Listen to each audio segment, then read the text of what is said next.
Hello, my friends. Hello, hello. This is the Key of Worlds. And today, we're going to be talking about the planetary conversation. What is the meaning of the planets, the hours, and those crazy tables I posted earlier? Now, when you have the planetary arrangements for the different doors, you'll notice, or even the planetary hours, they fall outside of different arrangements, okay? So if a thing listed in the planetary tables is coming from right to left, right? So if we're looking at our grid, we've got our top and we've got our cross, right? Top down to center is the gate of heaven. Bottom up to center is the gate of earth. Right to left is the gate of the humans, or the future to the past. Left to right is the past to the future. Okay? So we identify time by creating the cross, and we bisect it when we do this. We are specifically evoking where those energies are coming from in hand gestures. So when we channel energy around our hands and we do the sacred gestures, we're specifically creating an invocation where we are carving through the lines. So we are bringing forth that power from those places to that moment. And so setting it up and the time of day when all of the different arrangements should be considered in connecting order. When the different degrees of the angles are applied, when you have the 30 degrees of the triangle, right? The 30, 30, 30, right? Or the 30, 90, 30 if you're on the 360 degree.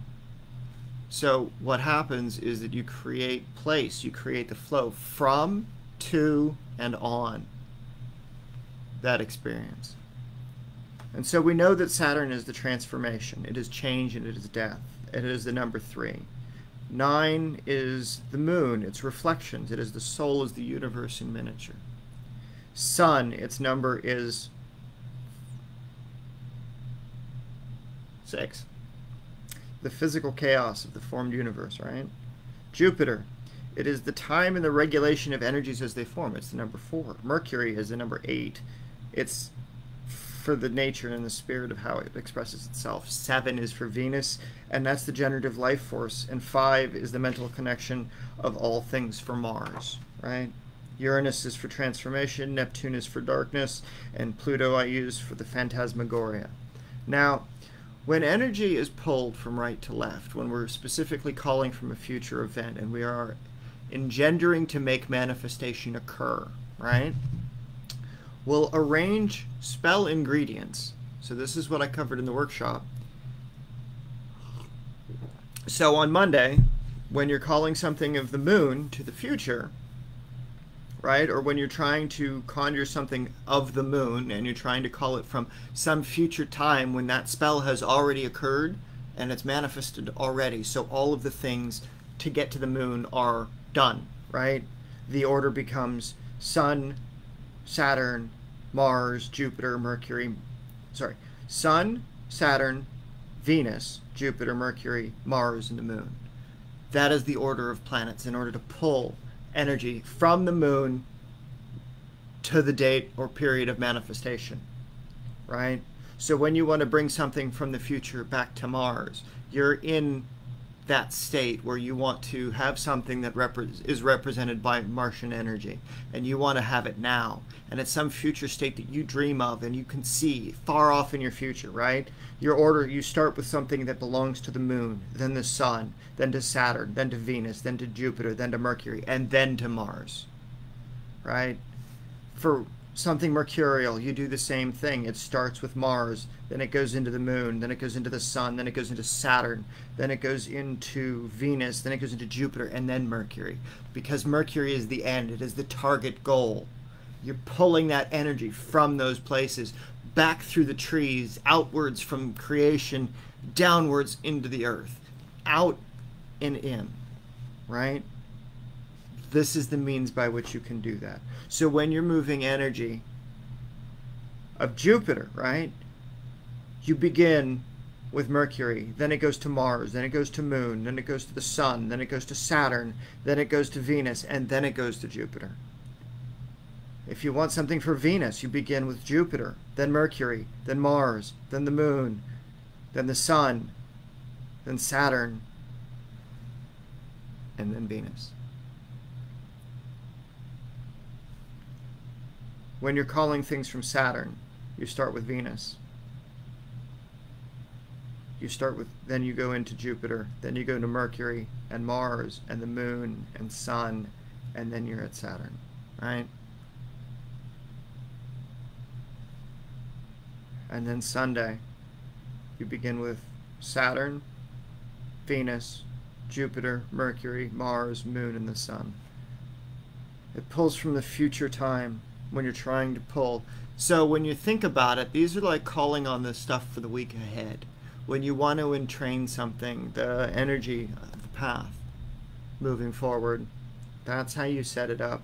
So it pulls power from the planet that is the day which the planet in the future comes from, right? But if you notice in that arrangement and you draw it out on the table, right? If we want to do something on the moon, right? Where the moon is our end goal, and we begin on Sunday, right? We're technically beginning on the Sunday of the week before. If we want to end on Mars, we're beginning on the Monday of the week before. If we want to end up on Mercury, we're beginning on the Tuesday from the week before. So there's this 7-day period, right?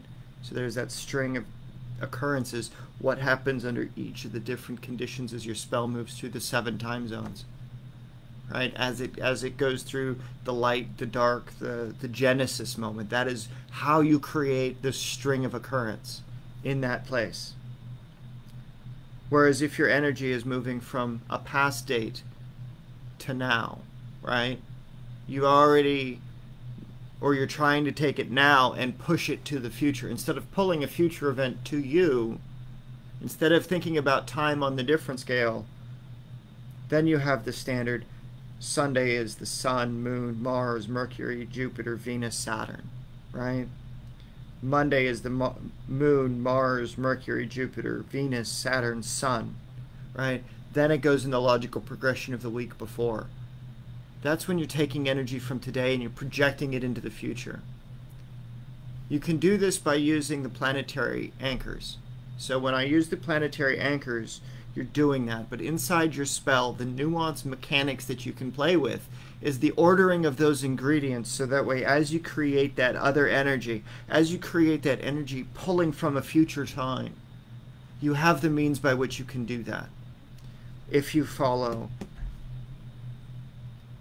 the idea that what you're pulling from next week already occurs, because you're stepping it down. You're already aware of what are the days, what is the time, what are the obstacles ahead of you. You can see that path specifically occurring. This is the thing that represents the Sun. This is the thing that represents the Saturn. This is the thing that represents the Venus. This is the thing that represents the Jupiter. This is the thing that represents the Mercury. This is the thing that represents the Mars. And then we're back on the Monday where it started. So 1 week to 1 week, right? So you create a loop. So by your spell, if you're trying to create something on a Monday and you're trying to evoke the powers of the moon of something, right? You create a loop of time.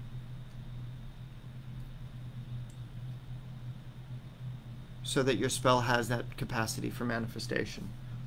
So that your ingredients, while you're on the date of Monday, right? But your first ingredient is that of the Sun. Technically, the Sun is the day before. So the day you use the Sun, you're already pulling from the past. You're already doing the other part of the spell by pushing it into the future and pulling from the future. So you're using the week that came into you and the week that is to come, and you're creating a singularity in time compression using your work in that moment in that way.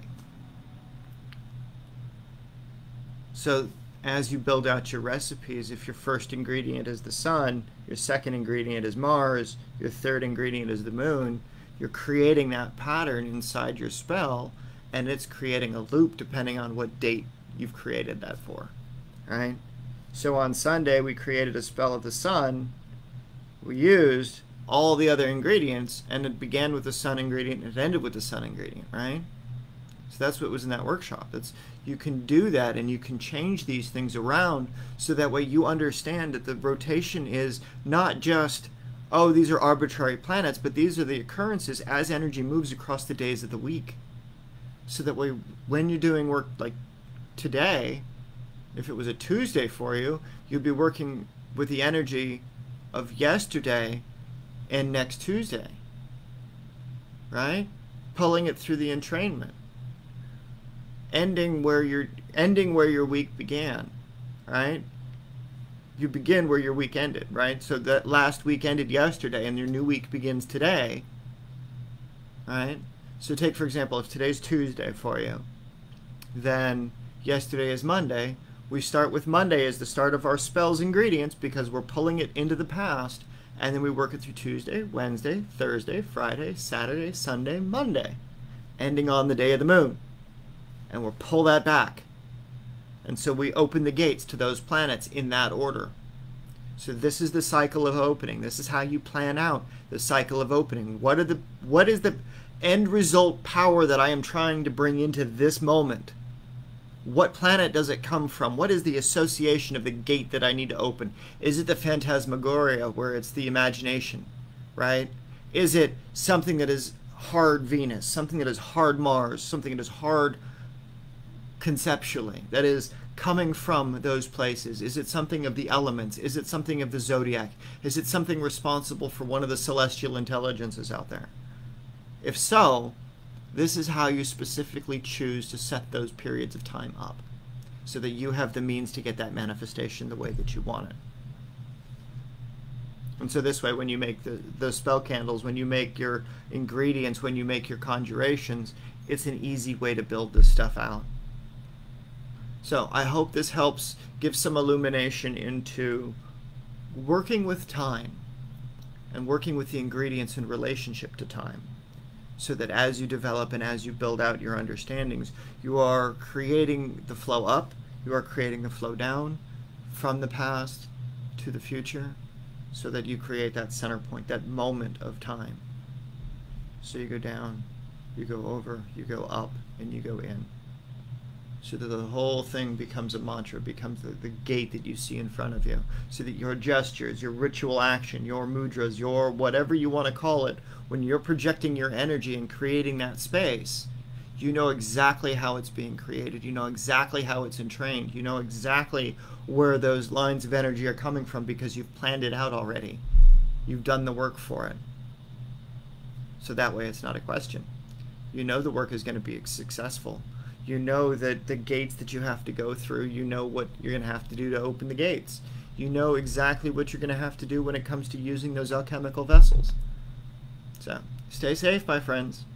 Remember, don't be evil.